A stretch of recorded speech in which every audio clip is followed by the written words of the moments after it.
Ngayong araw nga bibili ako ng bago kong cellphone. Sa totoo lang ayoko pa talagang bumili kasi nagagamit ko pa naman yung cellphone ko. Kaso nga lang sobrang naglalag na yung phone at saka full na rin storage ng phone. Halos na-delete na din yung files. Dinilet ko na din pala yung mga ibang picture na nasa phone at saka yung mga ibang video na na-upload na. Kaso ang onti lang na nabawas sa storage sa phone kaya kailangan ko na talagang bumili. Naghagdanan lang pala kami ni ate kasi naman under maintenance yung elevator ngayon. Dito pala kami nag-i-stay sa condo ni tita kapag nandito kami sa Manila. Buti na lang talaga may tita kami na mabait. Lagi niya kaming pinapatuloy kapag may mga ganap kami sa Manila. Nag-abang na nga kami ni ate na masasakyan. Sabi ko nga sa kanya dyan, baka nangunguha ng bata to. Charot! Matanda na pala kami. Bumaba na muna pala kami dito sa Quiapo kasi magsisimba muna kami at para magpasalamat sa mga blessings na dumarating. Pagkarating nga namin sa Quiapo, parang meron silang sineselebrate sa loob kasi ang ingay ng tunog tsaka mukhang nagdidiwang yung mga tao sa loob. Pasok nga namin sa loob ng simbahan. Sobrang daming tao sa loob. Mukhang meron silang inaabangan. Lumapit na nga kami ni ate para malaman kung anong meron. Kasi kapag pumupunta talaga kami ng Quiapo, tahimik lang. Kaya na-curious talaga kami kung anong meron. Kaya inalam ko talaga kung anong meron ngayon. Ngayong araw pala dinala si Inang Birhen ng Antipolo. Ito yung pagdalaw ng ina sa anak. Ngayong umaga din pala siya dinala. Buti na lang talaga nasaktuhan pa namin. At kinabukasan din iuwi din siya sa Antipolo. Magkakaroon din pala bukas ng alay lakad from Quiapo to Antipolo. Nagtaas na din pala ako ng kamay dyan kasi halos sila nagsisitaasan na din ng kamay. At nag-wish na din ako. Baka magkatotoo. Sobrang saya din pala ng mga tao dito habang pinagdidiwang yung pagdating ng Inang Birhen. Sobrang cute nga nila dyan kasi nasayaw pa sila. Nakasuot pa sila ng pangsayaw. Pagkatapos nga nito, naganap talaga ako na makakausap kung anong meron para makwento ko din sa inyo kung ano talaga nangyayari. Akala pa nga niya nung una estudyante daw ako kasi nilalagay ko sa notes yung mga sinasabi niya. Medyo makakalimutan din kasi ako kaya nilalagay ko doon. Pagkatapos nga nun, dumiretso na kami sa may bilihan ng cellphone. Dito na rin kami nag-abang na masasakyan. Sumakay din pala kami ng bus kasi medyo malayo-layo yung bibilihan namin. Nasa 1 oras din kasi kami babiyahe. Depende pa kung may traffic. Wala din palang traffic ngayon kaya mabilis din kami nakarating. Habang naglalakad din kami, pinag-iisipan ko kung anong bibilin kong cellphone. Pero yung gusto ko 1 terabyte para hindi kagad mapuno yung storage. Pinadaanan pa nga kaming church. Nahulog pa nga ako dyan. Hindi ko napansin may bato pala. Nagtawanan pa talaga ako ng ate ko. Kapag kasi talaga nag-video ka, kailangan nakafocus ka lang sa phone para maging maganda yung resulta. Dito na din pala kami sa Green Hills bibili ng bagong phone. Kasi bala corny pa swap tong gamit ko ngayon. Ayoko nga siyang bitawan. Kasi naman ang dami ko ng memories dito sa phone ko. Baka umiyak tong cellphone ko kapag iniwan ko siya dito. Pero kailangan ko talaga siyang ipaswap para medyo malaki din yung matipid ko sa pagbili ng bagong phone. Sobrang dami nga ng mga nagbebenta dito. Kaya di ko alam kung saan ako pupunta. Sa mga oras nga na yan, bahala na talaga yung mga pa ako kung saan niya ako dadalhin. Sana na lang talaga dalhin niya ako sa pinakamura na nagbebenta. Pero yung legit na phone, baka kasi iPhone yung sa labas, Android naman yung sa loob. Charot! Ang dami din pala nilang binibentang iba't ibang klase ng iPhone. Pero yung gusto ko ngayon, ikaw. Charot! Sa mga oras nga na yan, tinatanong ko si ate kung magkano yung cellphone na gusto ko. Medyo mahal pa nga siya. Kaya sabi ko sa kanya, magkano pa yung aabutin kung isuswap ko na lang tong phone ko. Sobrang ingat ko nga din sa phone na yan. Kaya wala pa rin siyang gasgas. Halos kalahati nga ng presyo yung offer niya. Nung nabili ko pa tong phone ko, nagdadalawang isip pa nga ako dyan kung isuswap ko pa tong phone ko. Habang nakikipag-usap pa nga ako kay ate, may tumawag sa akin ng 2 bata. Tinatanong nila kung ako daw si Charot. Kit nga ng 2 bata, lalo na sa suot nila. Kinuha na din pala ni ate yung phone na gusto ko. Habang wala nga yung isa niyang kasama, binubola ko na dito si ate para bigyan niya ako ng malaking discount. Pagkarating nga ni ate, dinadala niya na yung 2 phone. Pero isa lang yung bibilihin ko dyan. Pinapapili lang niya ako kung ano mas gusto kong kulay. Sa mga oras nga na yan, ine-explain na sa akin ni ate paano daw gamitin tong iPhone. Charot! Dito na din pala ako bumili kay ate kasi binigyan na din naman niya ako ng discount. At saka dito ko na din pala in-unbox tong cellphone. Baka kasi kung sa bahay pa ako nag-unbox, ba't to pala yung nasa loob? Charot! iPhone 14 Pro Max pala yung binili ko. 1 terabyte na din. Ang bilis lang din kasi mapuno ng phone. Lalo na kapag nagtitake ka ng maraming video. Pinag-ipunan ko din pala tong phone na to bago ko siya nabili. Sobrang dami nga nilang binigay na freebies sa akin. At yung pinalagay ko na din pala yung privacy na tempered. Ang galing nga nila. Ang bilis lang nila nalipat yung files. Ito nga pala yung cellphone na ipapaswap ko. Hindi kami umabot ng 2 years. Hanggang dito na lang kami kasi may bago na ako.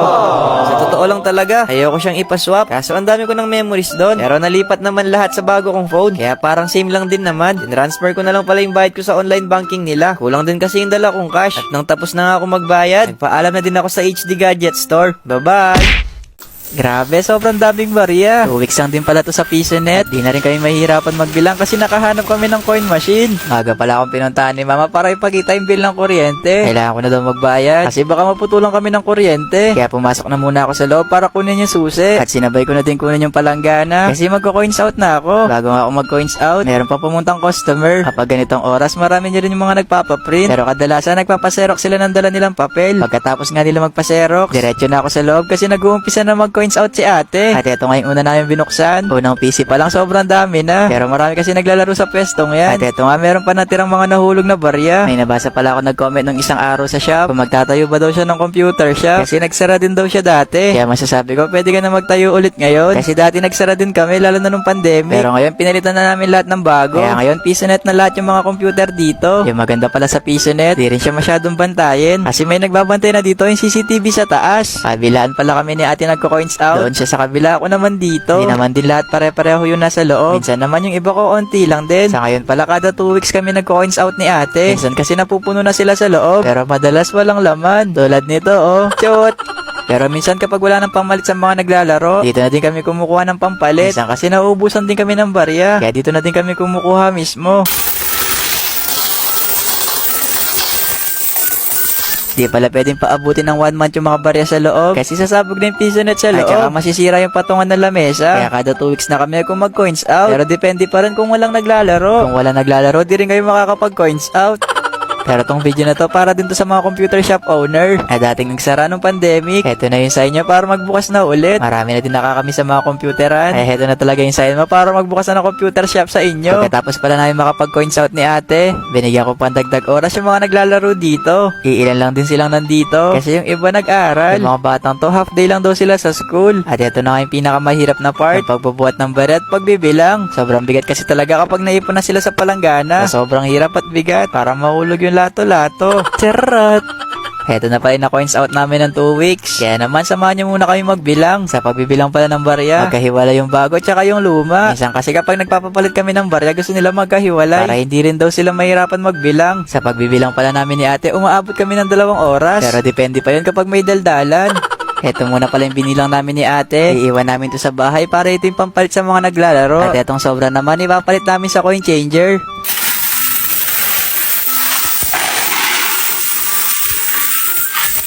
Nagbihis na din pala ako kasi medyo malayo lang yung lalakbayin namin. Sa Manila pa kasi yon, kaya umalis na din kami kagad. Sobrang bigat nga ng isang timbang barya. Buti na nga lang merong stroller si mama. Parang mabigat pa yata tong isang timbang to kaysa sa akin. Jot! Sa mga oras nga na yun, pinag-iisipan ko pa kung itutuloy ko pa. Kasi ang layo nun. Tapos sobrang bigat pa itong dinadala ko. Samahan pa ng pag-ulan ng panahon. Pero tinuloy ko na kasi andito na ako. Pero pagdating naman namin sa Manila, wala na masyadong ulan. At sobrang init pa ng panahon. Yan nga lang talaga, sobrang bigat na dinadala ko. Para mabigat pa yata to sa problema ko. Cute! Pumasok na din pala ako sa loob ng mall kasi dito siya pinapapalit. At buti na nga lang din, ground floor lang siya. Kasi di na rin ako mahihirapan umakyat. Sa totoo lang mga guys, yung mga pinagpapalitan namin mga barya, nagsasawa na sa amin. Marami na daw kasi silang barya. Ayaw na daw nilang tumanggap ng barya. Binibigay ko na nga lang sa kanila yung barya, kaso ayaw pa din nila. Charot! At makalipas nga ng ilang oras, nakapunta na kami dito. At pagdating ko nga, heto na yung bumungad sa akin. Maintenance ongoing daw yung machine. Parang uuwi ata ako ng Pampanga ng luhaan. Jot!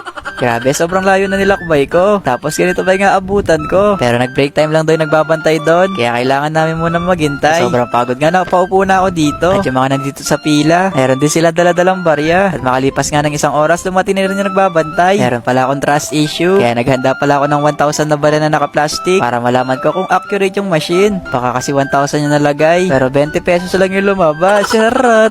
Accurate naman pala yung machine. Kaya pagkatapos mabilang yung 1,000 na barya, sinunod-sunod ko na nilagay yung mga nasa timba. Kapag pala naglalagay ka dito sa loob, makikita mo rin sa screen kung magkano na lahat yung total na nabilang sa machine.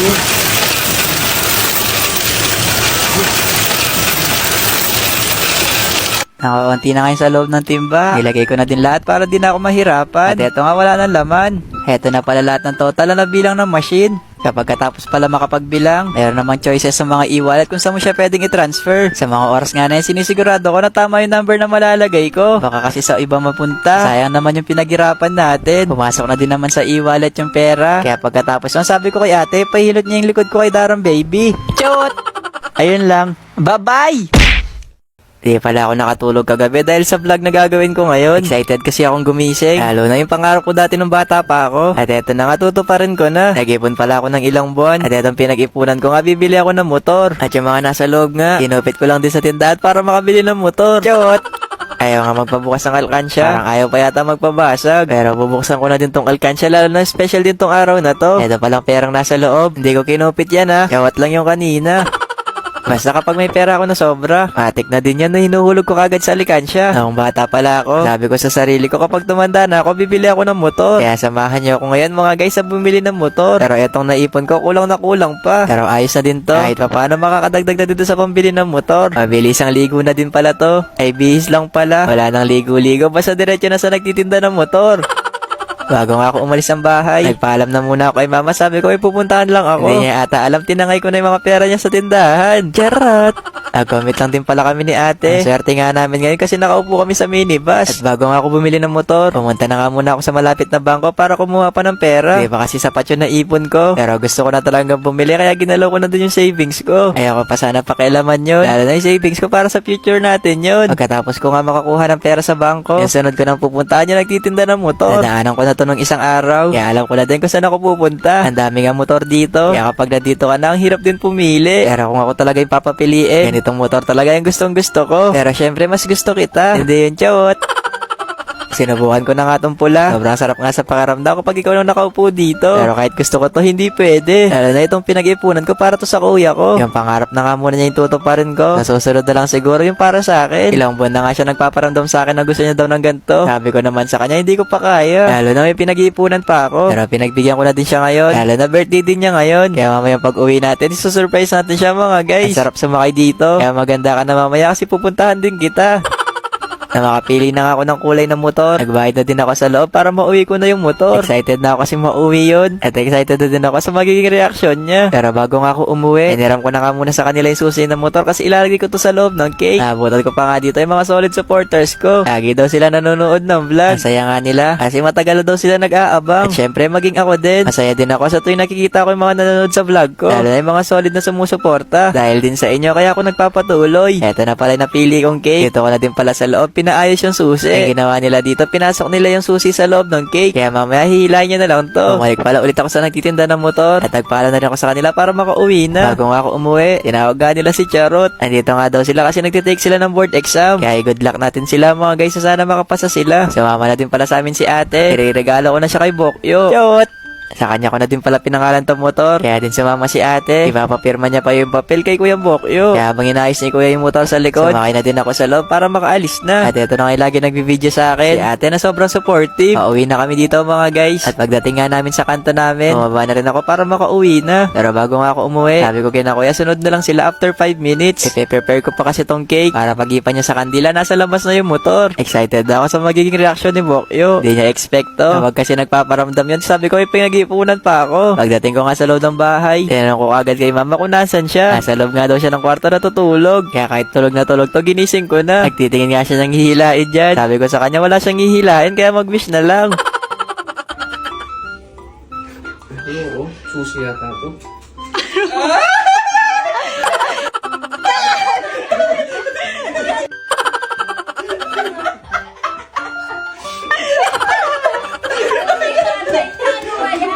Sabi ko naman sa inyo, pangarap niya yan. Kaya na makita ko na kay motor na nasa labas. Lumabas na din ako para makita niya yung regalo niya sa birthday niya. Tuwang-tuwa nga si Bokyo. Wala nga din daw paglagay niya saya na nararamdaman niya ngayon. At eto nga, pumirma na siya sa papel para malaman din niya na sa kanya talaga yung motor na yan. Ayun lang.